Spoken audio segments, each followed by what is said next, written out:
Amém. Senhor Jesus, louvado seja o Senhor pelo desfrute do livro A Genuína Autoridade e Submissão, do nosso amado irmão Dong.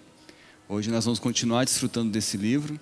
Vamos compartilhar um pouco do que o Senhor tem nos dado do capítulo 3, que o tema é razão e pensamento.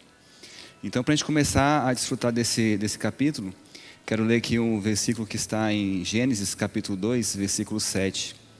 Então formou o Senhor Deus ao homem do pó da terra, e lhe soprou nas narinas o fôlego de vida, e o homem passou a ser alma vivente. Então, antes da gente falar sobre a razão e o pensamento, é importante que nós entendamos como é que Deus criou o homem, como que o homem é formado. Então, no versículo 7 de Gênesis 2, nós vemos que o homem ele é formado de corpo, alma e espírito. Aqui, quando está escrito, então formou o Senhor Deus ao homem do pó da terra. O pó da terra aqui é o corpo do homem. E lhe soprou nas narinas o fôlego de vida. O fôlego de vida que foi soprado nas narinas do homem é o espírito. E o homem passou a ser alma vivente.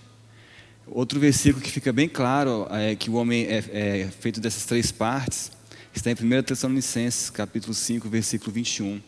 O mesmo Deus da paz vos santifique em tudo, e o vosso espírito, alma e corpo sejam conservados íntegros e irrepreensíveis na vinda de nosso Senhor Jesus Cristo. Então Deus formou o homem com o corpo, com a alma e o espírito. O corpo é para a gente se mexer, para a gente executar ali a vontade de Deus, para a gente poder tocar nas coisas físicas, né? A alma é a nossa mente, nosso pensamento, é a personalidade do ser humano. E o espírito é a forma a qual o homem pode contatar a Deus, ter ali a sua comunhão com Deus. E no espírito nós vemos três partes: a comunhão, a intuição e a consciência. Embora não tenha nenhuma passagem da Bíblia que mostre de forma didática que existem essas três partes no espírito, a comunhão, a intuição e a consciência, muitos versículos nos mostram que essas três partes do espírito existem, né? A comunhão nos dá a possibilidade de contatar a Deus, de adorar a Deus, de ouvir a Deus. Está em Lucas capítulo 1, versículo 47, mostra, o versículo diz assim: o meu espírito se alegrou em Deus, meu Salvador. Olha, o meu espírito se alegrou em Deus, tem uma comunhão com Deus. Em 1 Coríntios capítulo 6, versículo 17, mas aquele que se une ao Senhor é um espírito com Ele. Então aquele que se une, está unido ao Senhor, está em comunhão com o Senhor, se torna um espírito com Deus. E a intuição, ela é para a gente perceber o sentimento que vem diretamente de Deus. Então, através da comunhão, a gente tem ali a intuição, né? E em 1 João, capítulo 2, versículo 27, mostra muito bem: quanto a vós outros, a unção que dele recebestes permanece em vós, e não tendes necessidade de que alguém vos ensine, mas como a sua unção vos ensina a respeito de todas as coisas, e é verdadeira, e não é falsa, permanecei nele, como ela vos ensinou. Então a unção, que é o Espírito de Deus que está em cada um de nós, que recebemos do Senhor, que cremos no Senhor, ela nos ensina todas as coisas. Então não há necessidade de que alguém nos ensine. Essa intuição, essa comunhão, essa unção, ela vai nos conduzindo a agir conforme o Senhor determinar, com a comunhão com o Senhor. E com a comunhão nós temos a intuição que nos leva a exercitar a consciência. A consciência se encarrega de comunicar a alma, através da intuição, todo o resultado da nossa comunhão com o Senhor. Então isso aí gera uma consciência. Em Atos capítulo 17, versículo 16, diz assim: enquanto Paulo os esperava em Atenas, o seu espírito se revoltava em face da idolatria dominante na cidade. Então a gente vê que Paulo tinha uma comunhão com o Senhor que levava ele a ter essa consciência. Ali tinha toda a idolatria na cidade, mas ele não se envolvia com a idolatria. Pelo contrário, o seu espírito se revoltava com a idolatria que havia na cidade. Em Romanos 9:1, digo a verdade em Cristo, não minto, testemunhando comigo no Espírito Santo a minha própria consciência. Então a gente vê que ele não conseguia mentir, ali conduzido pelo Espírito e pela consciência. Então essa comunhão que nós temos com o Senhor nos aproxima do Senhor, nossa intuição, o Espírito nos conduz e nos gera a ter essa consciência. Então essas são as 3 partes do Espírito: a comunhão, a intuição e a consciência. E a nossa alma também tem 3 partes: a mente, a vontade e a emoção. A mente a alma é a nossa personalidade, né? E a mente é a parte líder da nossa alma, que submete a nossa emoção, e a vontade que executa o que está determinado pela mente, né? Pela nossa emoção. Então, tendo conhecimento dessas 3 partes do nosso espírito, de como é feito o homem, das 3 partes da nossa alma, nós podemos perceber agora o perigo, o problema que o conhecimento ali fora de Deus, a razão e o pensamento pode provocar na nossa comunhão com o Senhor. Em Gênesis também, capítulo 3, versículo 5, aqui foi a queda do homem, né? Em Gênesis, quando o Senhor criou ali o homem, antes havia feito todas as coisas, e havia o Jardim do Éden. E no Jardim do Éden, ali tinham várias árvores, e dentre essas árvores, aqui em Gênesis é citado 2, né? A árvore do conhecimento do bem e do mal e a árvore da vida. E a ordem para o homem é que ele poderia comer de todas as árvores, exceto a árvore do conhecimento do bem e do mal, porque se ele comesse dessa árvore, certamente ele morreria. E em Gênesis, capítulo 3, versículo 5, diz assim: porque Deus sabe que no dia em que dele comerdes, fruto da árvore do conhecimento do bem e do mal, né? Se vos abrirão os olhos, e como Deus sereis conhecedores do bem e do mal. Então aqui a serpente estava induzindo Eva a comer a árvore do conhecimento do bem e do mal, como se fosse algo bom. Como se, no momento que comesse dessa árvore, eles também seriam conhecedores do bem e do mal, como sendo algo bom. Mas na verdade, ao comer dessa árvore, Deus falou que eles certamente morreriam. E o importante para eles era depender de Deus, e não do conhecimento próprio. No versículo 6, vendo a mulher que a árvore era boa para se comer, agradável aos olhos, e árvore desejável para dar entendimento, tomou-lhe do fruto e comeu, e deu também ao marido, e ele comeu. Então aqui a gente começa a ver a razão, né, aparecendo aqui em Eva. Vendo a mulher que a árvore era boa, então ela começou a se convencer, usando a sua razão, de que realmente o que a serpente estava falando poderia ser bom, né? Vendo a mulher que a árvore era boa para se comer, agradável aos olhos, e árvore desejável para dar entendimento, tomou-lhe do fruto. Então a gente vê que quanto mais a gente vai para a razão, nós tentamos nos convencer de que o que Deus falou não é verdade, pior vai sendo para nós, que nós vamos perdendo ali a proximidade de Deus e tocando em coisas que não são do Senhor. Aí no versículo 7, abriram-se então os olhos de ambos, e percebendo que estavam nus, coseram folhas de figueira e fizeram cintas para si mesmo. Então quando abriram os olhos, perceberam que estavam nus, já haviam errado, e ao invés de imediatamente se voltar para o Senhor, não, eles fizeram o quê? Foram procurar a justiça própria, coseram folhas de figueira e fizeram cinta para si. Versículo 8, quando ouviram a voz do Senhor Deus, que andava no jardim pela viração do dia, esconderam-se da presença do Senhor Deus, o homem e sua mulher, por entre as árvores do jardim. Então a gente vê como esse conhecimento do bem e do mal aqui da árvore foi prejudicial para o homem. Ele passou a conhecer o que era certo e o que era errado, percebeu que estava nu, procurou a justiça própria ali para poder esconder a sua nudez. E uma das piores coisas que eu vejo nesses versículos, eles se esconderam de Deus. Deus perguntou onde eles estavam, porque eles estavam se escondendo de Deus. Irmãos, isso é uma advertência muito grande para a gente. Muitas vezes nós não conseguimos tocar no Senhor por algum motivo e tentamos na nossa razão encontrar justificativas para não tocar no Senhor. Às vezes a gente pensa assim, não estou conseguindo desfrutar porque meu trabalho está difícil, porque não tenho tempo, porque uma série de razões. Mas irmãos, quanto mais a gente cai na nossa razão, quanto mais nos justificamos para não buscar o Senhor, mais nós nos escondemos de Deus. e mais ficamos distantes de Deus e não conseguimos ser ajudados pelo Senhor, né?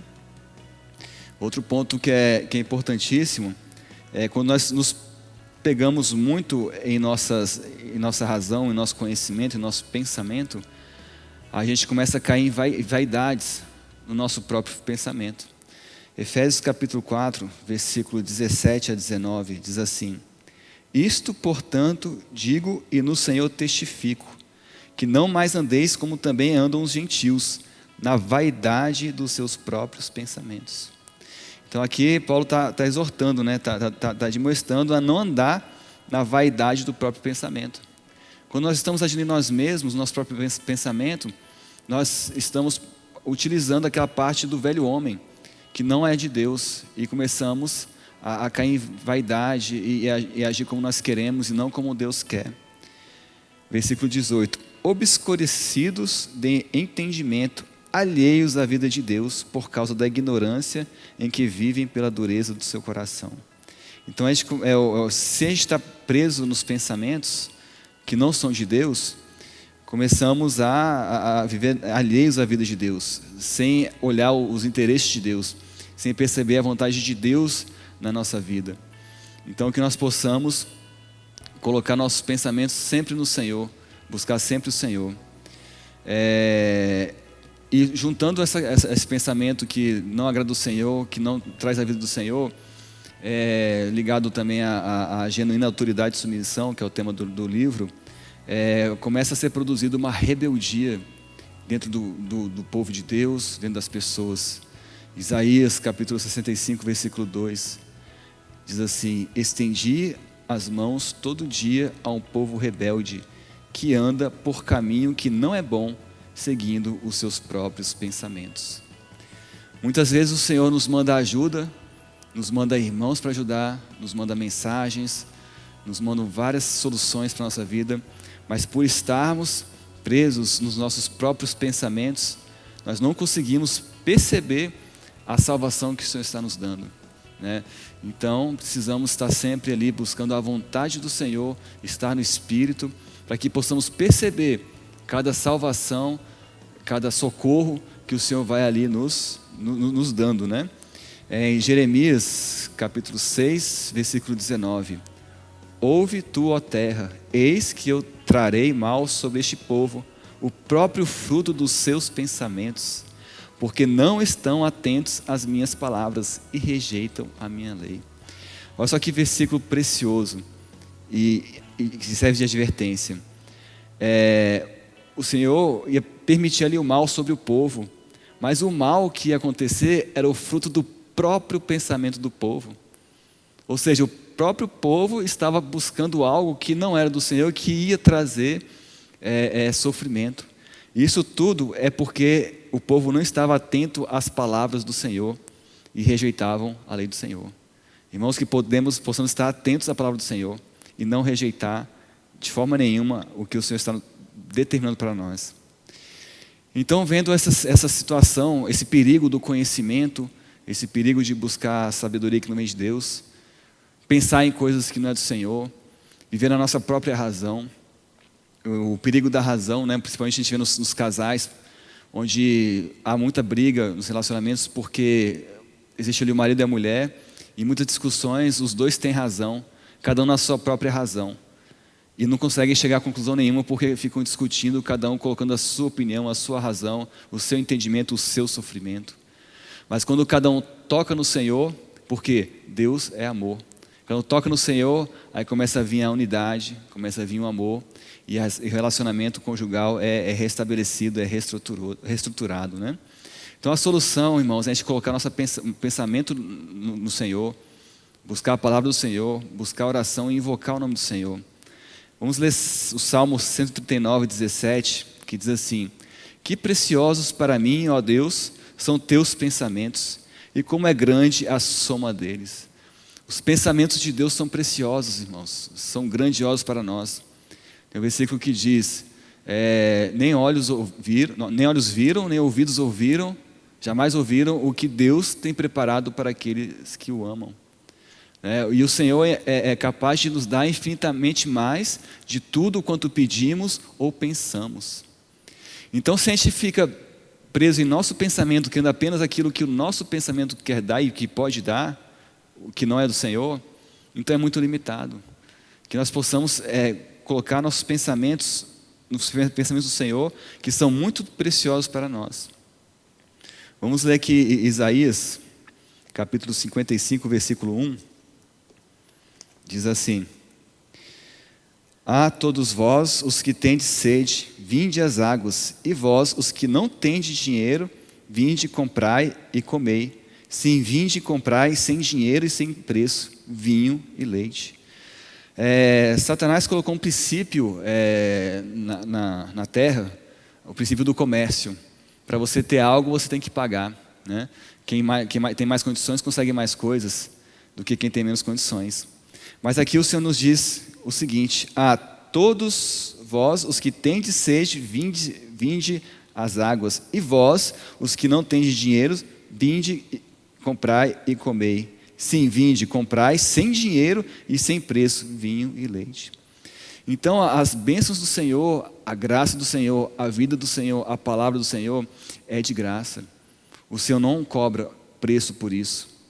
Precisamos apenas ter sede para buscar o Senhor, para buscar a vida do Senhor. Se por acaso o irmão que está assistindo o vídeo, quem estiver assistindo o vídeo, está numa situação onde não consegue tocar no Senhor, ora, irmão, ora agora. Senhor, me dá a sede da Tua palavra, me dá fome de Ti. Eu quero tocar em Ti novamente, eu quero ganhar mais do Senhor. Não quero viver nessa vida sem desfrutar do Senhor. A vida sem o Senhor é vã, é vazia. Ore ao Senhor, peça ao Senhor essa vida, essa sede, essa fome da palavra do Senhor, que o Senhor com certeza Ele é fiel e justo e vai encorajar cada um. Aí no versículo 2: por que gastais dinheiro naquilo que não é pão, e o vosso suor naquilo que não satisfaz? Ouvi-me atentamente, comei o que é bom, e vos deleitareis com finos manjares. Olha só aqui uma outra advertência: por que gastais dinheiro naquilo que não é pão, e o vosso suor naquilo que não satisfaz? Então devemos também estar sempre buscando o Senhor, para que a gente não venha gastar não só o dinheiro, mas também nosso tempo naquilo que não é pão, naquilo que não é o Senhor. Muitas vezes nós gastamos nosso tempo em coisas que não vão trazer crescimento de vida para nós, para a nossa família, para os irmãos, para quem está à nossa volta. Senhor Jesus, versículo 6 diz assim: buscai o Senhor enquanto se pode achar, invocai-o enquanto está perto. Então que esses dois pontos, buscar o Senhor, buscar a palavra, porque o Senhor está gratuitamente para a gente disponível, para que a gente possa buscar, e invocar o Senhor, para que a gente possa estar ganhando mais do Senhor. Cada vez que a gente invoca o Senhor, Senhor Jesus, a nossa mente é colocada no Espírito de Deus, e nós podemos agir como o Senhor está querendo que nós tenhamos as nossas atitudes. Romanos capítulo 10, versículo 12, diz assim: pois não há distinção entre judeus e grego, uma vez que o mesmo é o Senhor de todos, rico para com todos os que o invocam. Então só não há distinção. Qualquer pessoa que quiser tocar no Senhor, é só invocar o Senhor. E o Senhor, Ele é rico para com todos os que o invocam. Se queremos tocar nas riquezas do Senhor, precisamos invocar o Senhor. Senhor Jesus, Senhor Jesus, que o Senhor possa me colocar no Espírito, que o Senhor possa colocar meus pensamentos conforme os pensamentos do Senhor, que eu possa pensar nas coisas lá do alto, nas coisas do céu, não só nas coisas terrenais. Senhor Jesus. O último versículo que eu quero desfrutar com os irmãos é Hebreus capítulo 4, versículo 12. Porque a palavra de Deus é viva e eficaz, e mais cortante do que qualquer espada de dois gumes, e penetra até ao ponto de dividir alma e espírito, juntas e medulas, e é apta para discernir os pensamentos e o propósito do coração.